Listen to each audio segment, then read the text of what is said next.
ఈ మహాశివరాత్రి ఆధ్యాత్మిక సాంస్కృతిక సమ్మేళనానికి ముఖ్య అతిథిగా తెలంగాణ ఉద్యమానికి కేసీఆర్ గారితో సహా వెన్నుముకగా నిలిచినటువంటి రాష్ట్ర మాజీ మంత్రివర్యులు హరీష్ రావు గారు రాబోతున్నారు.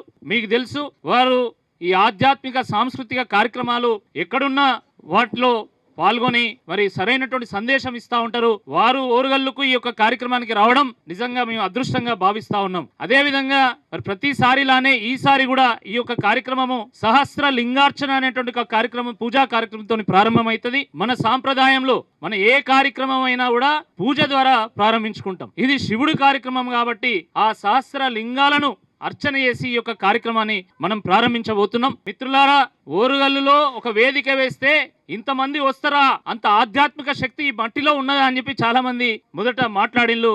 కానీ ఆధ్యాత్మిక కార్యక్రమాలు ఎక్కడున్నా వాటిని మేము విజయవంతం చేస్తామనే విధంగా ఓరుగల్లు ప్రజలు ప్రతిసారి ఇక్కడ జరిగేటువంటి ప్రవచనాలను పెద్ద ఎత్తున వారు ఆస్వాదిస్తారు.